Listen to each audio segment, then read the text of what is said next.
Washington DC. Got another Millennial Money for you. Hey family, welcome back to my channel. My name is Matt. If you're new here, welcome. If you're a returning family member, thank you.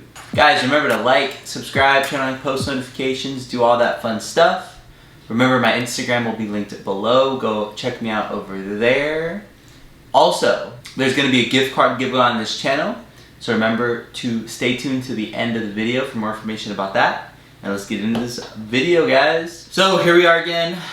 Another Millennial Money, part 87. You already know. Love this series. Basically what it does is it goes over people's spending habits, where they live, you know, what they do for a living, how they spend their money, what their investments are, you know, where they're from, what college they went to, if they have debt, if they don't, what kind of car they drive, everything about their financial life and their life in general. I like reviewing them and I want to do all of them. That's the goal over the next couple years. So let's get into this. Let's get into this next Millennial Money. So this Millennial Money is called Living on $45,000 a Year in Washington DC. Millennial Money, the nation's capital. Okay, cool. Let's get into this video, guys. Important to give back to the country that you love. And I want future generations. Okay, I like his shoes. First of all, I like his shoes. Those things are pretty sweet.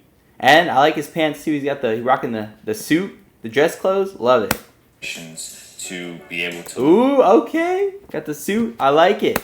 Someone from Asian American descent and say, wow, I can be like that individual. I can be in politics as well.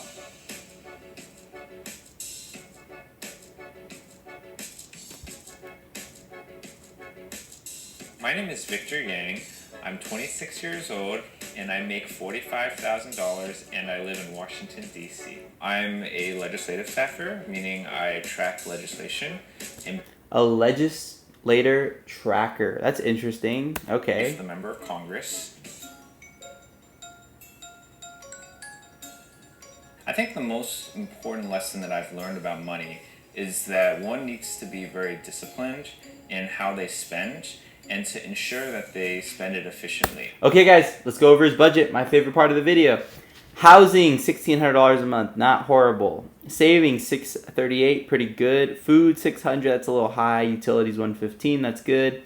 Miscellaneous, not too bad. Donation, $50, not good, great. Donating is awesome. Phone, $15, how's that so cheap? Netflix, $14, okay, not bad. Not bad.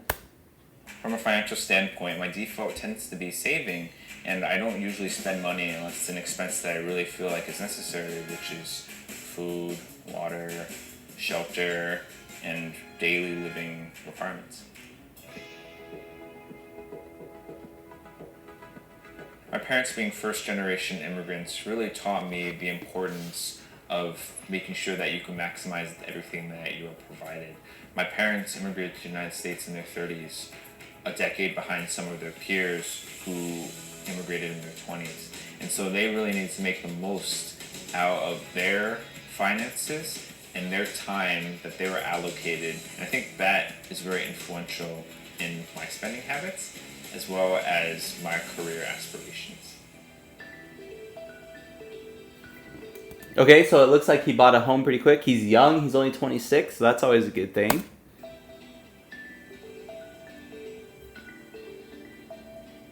Prior to purchasing a house in this okay, that's pretty cool. It's a little condo type thing. Nice.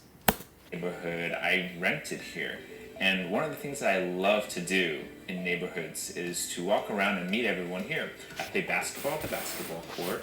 I meet my neighbors. I bike around and really put myself out there in the community. And I think that's something that's very important for anyone who is looking to buy a house.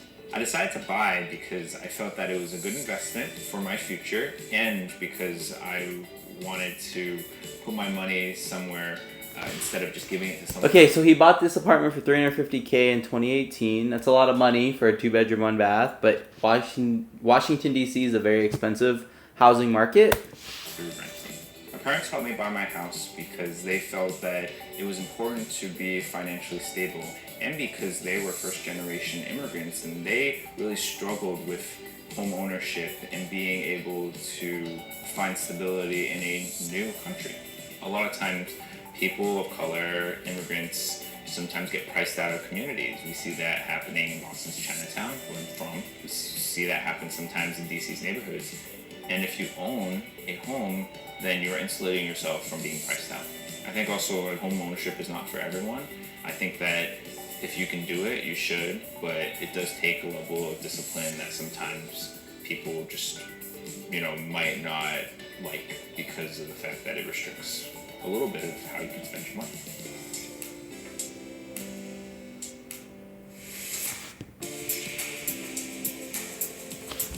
So we started off working at a non-profit, okay, in Boston's Chinatown. Cool. Did that for a little bit and then decided to come to DC because I was curious about politics at the national level. So working on Capitol Hill and in government sometimes requires many, many late nights. You'll be working sometimes till 9 and 10 at night, depending on what is going on, and sometimes the weekends if it's necessary.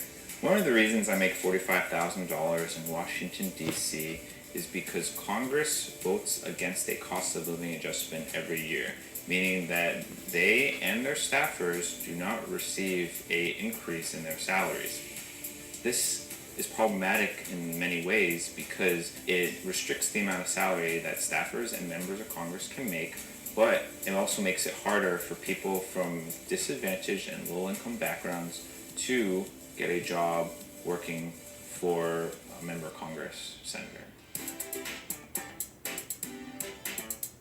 One of the benefits of working in Washington DC is you will go to events where sometimes there will be free food that helps to eliminate some of the food costs that you might occur. The other thing that's really beneficial about DC is that it's a very walkable city. It's a city where you can walk and bike relatively easily. So I'm assuming he doesn't have a car. I didn't see a car in his budget. That's probably a good thing, cut down expenses. That's not horrible.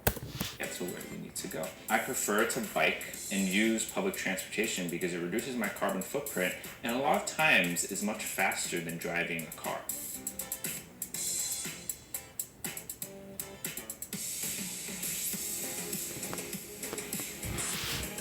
For my retirement, I put in 5% of my monthly income into the TSP, which is the government's version of a 401k. And then the rest of the money... Thrift Savings Plan, a TSP, that's a government-sponsored savings plan. That's like the 401k, like he said. And you can use the opportunity to save money through that route. And he has $12,000 in it. Not too bad, not too bad. Save, I will accumulate at the end of the year, put into a Roth IRA. My tendency is to save and put all my money into the Roth IRA at the end of the year because I'm not sure if I need my money during the year for an emergency purpose. I really think that money is a tool in life. It's very important, but it's not something that should be idolized or glorified. It's just a means to your day-to-day lifestyle. I personally feel that most people who come to DC aren't necessarily in it for the money, because it's very hard to make money initially here. I just think that that's what makes life so interesting, right? You have some people like New York, perhaps. You probably find a lot of people in finance that are just completely obsessed with money because that's all they do every day. They just manage money. And some people, that's just not their driving factor. Money is something that personally for me is important. I would like, obviously, to make more money, but it's not something that I am completely hell-bent on. Okay guys, some of the takeaways from this gentleman. He's young, he's doing something he's passionate about, he obviously is into politics, he enjoys that field, so he got a job in it, and he seems like he likes it. He's saving a good amount of money. It didn't even look like he had any debt, which is very good. He makes decent money, $45,000 a year, and he's saving, he's investing, he's being wise with his money, and obviously he wants to make more over time, and I'm sure he will, and he'll, continue to progress in the political system and get raises and get better positions. So he's doing something he's passionate about. He likes living in DC. He's taking advantage of not having to have a car because cars are very expensive and transportation is easier when you're in a big city like that. There's more options. It said the government paid for his public transportation, which is very good. I do not know what the expenses are associated with public transportation. I don't take it often because I live in an area that does not have that much public transportation, so it's more of a a place where you drive cars and stuff like that, traditional. But yeah, very interesting. So that's kind of a wrap for this gentleman. 45K in Washington DC. It was fun. It was cool. So I enjoyed reviewing this one. Alright guys, remember, $100 Visa gift card giveaway. Don't forget it. I have 1,000 family members. We're gonna keep going. Slow and steady wins the race.